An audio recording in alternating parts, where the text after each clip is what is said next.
What's going on, guys? Your boy Amazing here, back with another video, and in today's video, guys, we are here with the PvP and PvE tier list for Grand Cross, updated as of March 2025 here, guys. So what we're going to be doing in today's video is going over the past two characters that I've released, being the Jormungand and the Mael, because pretty much I've already done the Tower God collaboration and all the characters before that, and yeah, we're going to be actually ranking these two characters on the tier list for both PvP and PvE. So you guys can see this is the PvE tier list, and then this is the PvP tier list from last month. If you guys want to see last month's tier list, feel free to check out the video that I did for February, and you'll see where I ranked the Tower God collaboration and all the other characters that came out with that. So yeah, with that out of the way, guys, let's hop in and let's just kind of go over both the Jormungand and the Mael and where we're actually going to be ranking them on the tier list. So let's hop into Jormungand's kit, and then we'll talk about exactly where we're going to rank her on the tier list. Alright, guys, so hopping into the next character here, we do have the World Serpent Jormungand, and we're going to be actually ranking her on the tier list once we do cover her kit details. So for Jormungand, what she's actually going to be able to do, let's hop into her passive here first. Beginning the hunt, this unique ability only activates in Demonic Beast Battle Ratatosker. Increases all stats of the allies by 7% for each ally participating in the battle. Increases allies defense related stats by 10% every time the hero uses a skill to apply bleed on the enemy, up to a maximum of 30%. Increases the hero's damage dealt using single target attacks by 200% as well. And then the hero's ultimate move gauge fills by 1 orb whenever the hero deals damage using a single target attack, and applies detoxification on allies for 3 turns when the hero uses a ultimate move. And detoxification is going to make it so that you do not take any damage from the food poisoning debuff in the Ratatosker Demonic Beast. So yeah, I mean, that's her passive right there. Very good, obviously, for Rat. Let's move on now to her skills. So for our first skill, guys, we have the Sweet Fireworks. This is going to be a buff strip single target skill, so removes buffs from one enemy and inflicts damage equal to 220% of attack. And this is obviously going to scale up to 300%, 400%, and then also cancel stance on the rank 3. Not that it's really going to be that important, but definitely really nice for at least the buff strip on the rank 1, 2. And then, I guess the cancel stance is kind of nice, but you're really not going to be able to take advantage of this in Rat for the most part. And then moving on to our second skill here, guys, we have the Sweet Talker. Inflicts damage equal to 76% of attack on all enemies and makes the target bleed for 2 turns, and the bleed is going to be additional damage equal to 90% of the damage dealt at the end of every turn. And for the actual scaling on the cards here, guys, 76%, 114%, and then 190% at the rank 3 right there for Jormungand. So yeah, and then moving on to her ultimate here, guys, we have Ground Detection. Increases all allies damage dealt by 7%, and this is at the 1/6 dupe level for 2 turns, and inflicts damage equal to 630% of attack on one enemy. And also remember, guys, that from her passive, she also is applying detoxification on your team when you do use the ultimate move. And her final thing in her kit, guys, which honestly doesn't really matter for this Jormungand specifically, but I will make note about it, is the Holy Relic here. And this is mainly for the green Jormungand, but you can still get this Holy Relic because it does provide basic stats at just owning the relic itself on the character. So I will just mention that, but this again is not going to be important for this character specifically. Alright, guys, so now that we've gone over Jormungand's kit, we're going to be ranking this character on the tier list. So if we actually go to, this is the PvE tier list right now for Jormungand right now. It's really hard to say, but it's kind of a thing where, because I have Valenti in A tier, I'm gonna give Jormungand the A tier as well. And you guys can see as well on my tier list that I have every single Demonic Beast oriented character in the exact same tier. And the reasoning that I do this is because each of them are made for a specific Demonic Beast. You can see here that that's the kind of the format that I do the tiering, or if they're universal in that content, right? Or in, Demonic Beast, or if they're universal in, standard PvE content. And so yeah, that's why I actually have the Jormungand in this A tier. She is very good.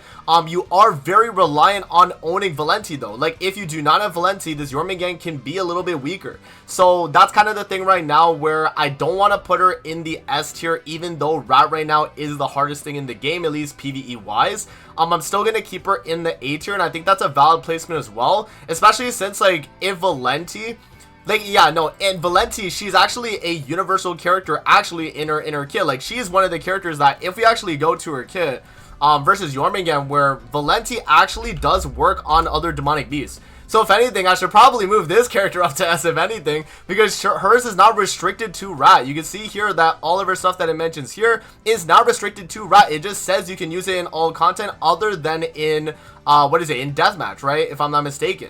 Or no, it says active only in demonic beast, I mean. So yeah, you're only going to be able to use it in demonic beast, but that still gives you the flexibility to run it on bird, deer, skull and hottie, nidhogg, and you still have that option, and you're getting a ton of stuff in this passive right here, which is really good. So honestly, after seeing that, guys, I am kind of tempted to move Valenty up, because she is technically universal. She's not like, you know, a must run for all of this stuff, but she is very, very good, and I think that option is pretty good as well. But I think from where I have it right now, I think I still will leave it, even though I do see the value in her being, you know, usable in other content. The thing is, DK, Melly, LR, Liz, and Xion are going to be still better across the board. Like, if you have these three characters, you can make Rat work without Valenty, without Jormungand. You know, you can do the rest of the demonic beasts as well, so that's something that I think I definitely will take into account. And, yeah, with Xion, LR, Liz, you know, DK, Meliodas, they're still going to be top of the tier in PvE content, and I don't think that's going to be changing for, you know, with the release of this Jormungand. I still think, you know, if we're talking general PvE content, those three characters that I have in S are going to just be, you know, far and away better than even a Ratatoskr specific character like Jormungand. So now moving on from that, guys, we have the PvP side of the tier list, and I'm going to be honest, guys, at most, you're going to maybe see her in Chaos Battle, at most, and I feel like that's kind of reaching, I'll be honest, but it is something that could work, because she does have bleed AoE, so there are, like, you know, ways you can do, like, the release from this Valenty. I've seen her work actually kind of well in Chaos, so, you know, at the most, I'll give her Chaos Battle B tier, but realistically, she should be in this tier right here, where you're, like, literally just not viable, right? Like, honestly, for the most part, I would say this character is gonna be not viable, but I do see the potential in Chaos Battle. I do. Like, there's a lot of characters down here that, like, maybe could also have potential in Chaos Battle, but this one actually could work, and, you know, Jormungand being a more kind of recent character will probably do better in, you know, Chaos Battle over a bunch of these other characters that I have down here, right? So that's kind of where I'm at right now, and, yeah, I mean, I also have Valenty here. It's kind of the same idea, though. They both, you know, it kind of work in that way, where you can take advantage of the, you know, the debuff they apply, and you can release it, right? So I definitely do think that we can keep her in the B tier at the moment. You know, if any things do change, or if Chaos Battle does drop and she's just not really good for that, guys, then I could definitely move her down. But at the moment, I think this is a fair placement, especially since I do have Valenty in this exact same spot, and with the strength of release in Chaos Battle, you could definitely see some viability using that bleed card that Jormungand has, and, you know, maybe you can take advantage of that. Alrighty, guys, so moving on now, we are on the Mael character. So let's hop into Mael's Kit. We'll talk about exactly what this character is able to do, and then we'll rank him on the tier list, and I'll give you guys kind of my thoughts on the character. So for Mael's passive here, starting off with his passive, Fallen Angel, increases all stats of goddess allies by 4% for each one participating in the battle. The hero's basic stats increase by 2% for each buff and debuff effect active on the battlefield, up to a maximum of 20%. And it's going to apply the Mark of Good and Evil on goddess allies at the start of the battle, which is going to be a decrease in damage taken by 35% of the final damage when an enemy attacks results in a critical hit, and then also become immune to stat decrease. And then you're going to also apply Punishing Wave on all enemies at the start of the battle. When the hero uses a skill to deal damage to an enemy, an additional effect is applied, so you're able to stack this Punishing Wave debuff up to 3 times on the enemy. And then when Punishing Wave reaches maximum stacks, they are removed and replaced with the Ripple of Light, and Ripple of Light is going to fix skill damage dealt, including those of ultimate moves, to 1 and a limit of once. And bear in mind too, guys, that this Ripple of Light debuff is actually a red debuff, not a gray debuff like, you know, the way Punishing Wave is. So you have to kind of bear that in mind. There are some things where you're not able to get Ripple of Light off on, but yeah, I mean, Punishing Wave is still going to be gray, so you're still able to get the damage dealt lower on the enemies. And then if the hero deals damage to an enemy with single target attacks, that enemy will be inflicted with the Marker Retribution for 3 turns, and Marker Retribution is going to be attack related stats minus 20% and defense related stats minus 20% as well.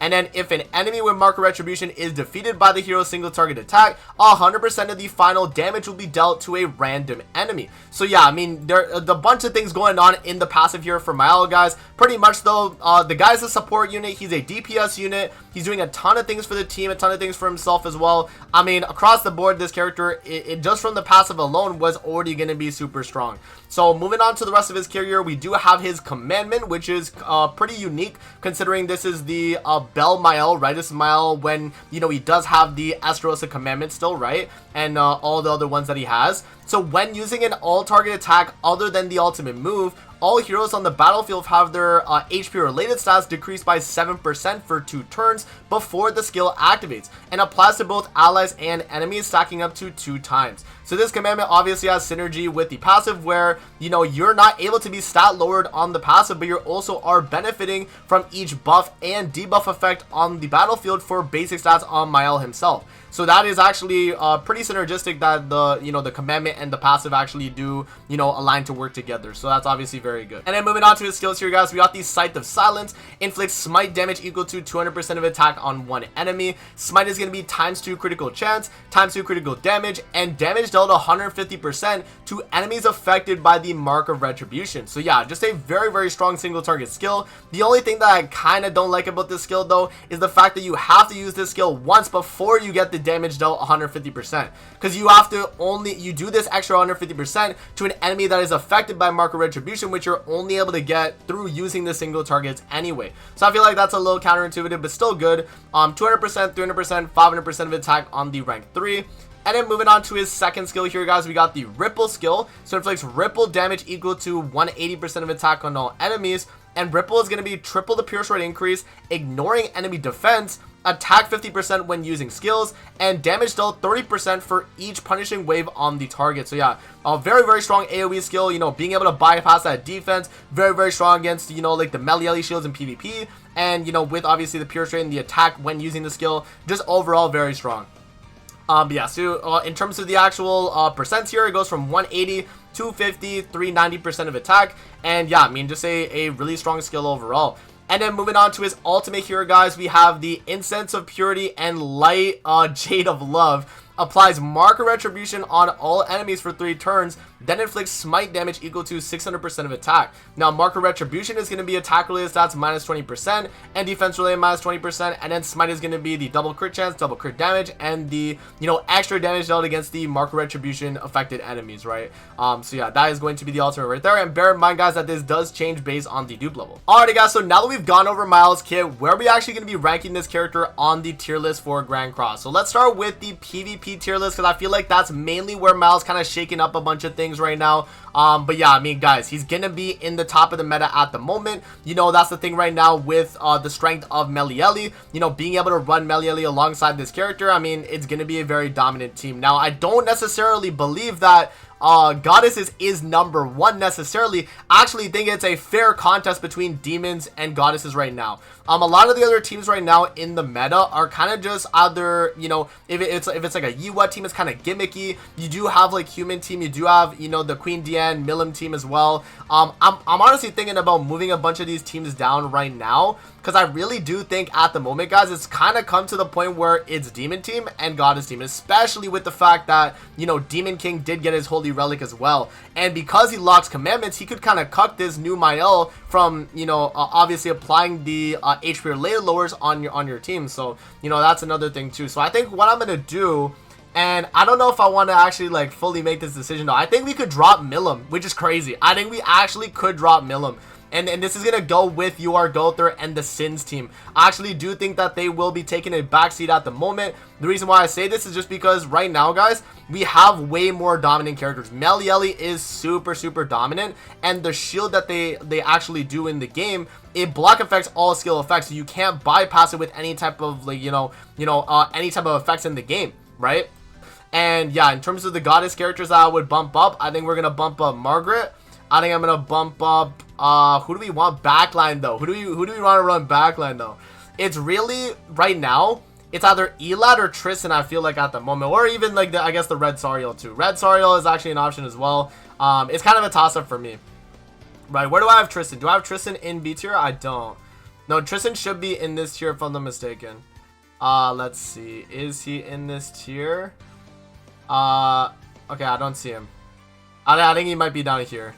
I think I might have put Tristan down here. Yeah, he's down here. So, yeah, honestly, I don't know. I don't think I would put Tristan in S then. Yeah, I'd probably give him an A tier. I think the basic stats and damage, though, you probably want to be doing the damage on the turn 1. If Tristan gets, like, a Holy Relic, though, and, like, more so buffs, you know, goddesses and demons, I think that could be a major bump for the team, 100%. And that could be really, really good. So, yeah, I mean, right now, I think this is a fair placement for where I got it right now, guys. And I think humans, I might have to bump down as well. Because I haven't really been seeing too many, like, human teams in the meta like that. I'll be honest. It's really been, you know, goddess, demon, and then Yua, like Yua Mazino, right? Like Mazino is like the only human variant I think we're seeing right now, right? So like, I don't know, kind of a toss-up for me right now in terms of like the human team variant. But I honestly, like, if I am gonna be seeing a human team variant, it's gonna be something like this.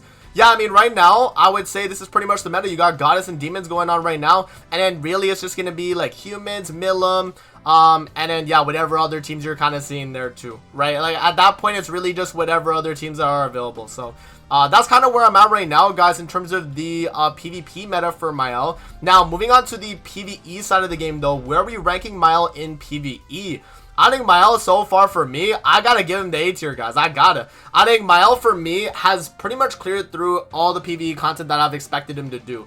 And I know Murilli did a floor 3 bad Tosker clear with this Mael, and I plan on, you know, attempting it myself as well once I do get to that demonic beast. Right now, you know, probably today I will have the Nidhogg video out as well. But yeah, no, I mean, this character pretty much clears through all demonic beasts. Really good across the board in terms of the rest of PvE content. The only thing he's really going to struggle with is Demon King, because of the fact that he's a goddess, though. Like that, he's only hindered because he's a goddess. And I don't hinder Ella Liz because of the, you know, her viability in Demon King, because I see so much value in her in other content, right? So for me, I think, you know, A tier I think is a fair placement, especially with the strength that I have of the Light Mael as well. And I still have Light Mael in A tier too, because he's still super dominant on a goddess team. Like if you run him on Nidhogg, gonna be insane. And I honestly I'm expecting this character to be really good on Nidhogg too, but maybe not as much as like Mael with the consistency of the cancel stance, but like I can see him just being super, you know, damage wise dominant, that you might not even need to run this Mael anymore, right?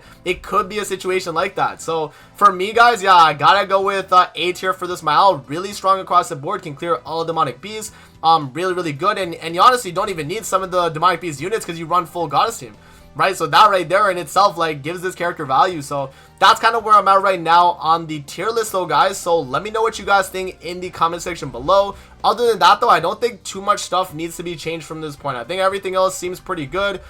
For now, I'm gonna lock in the goddess, you know, above demons a little bit, but I would say that demon team feels still very, very strong. You know, demons with Melieli is still a very dominant team, and I can definitely see a match where demons do win against, you know, this goddess variant 100%. So yeah, let me know what you guys think in the comment section below, man. But that's going to be it for my tier list for March of 2025. And yeah, again, you guys can see this all linked in the description if you guys want to see the actual tier list itself. And yeah, again, none of these are like ranked in the tiers, by the way. Like, you know, maybe for the PvP one you can like argue it, but honestly for me they're all in that kind of level or like that tier specifically, right?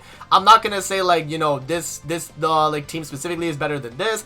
In the tier, it's really just kind of up to your interpretation, but both teams are very good, right? So just kind of, you know, bear that in mind, guys. And that also applies for the PvE tier list as well. So that's gonna be it for the video. I hope you guys did enjoy. Again, let me know what you guys think in the comment section below. But that's gonna be it, and I'm gonna see you guys on the next one, man. Peace out. Have a great rest of your day, guys. See you later, man.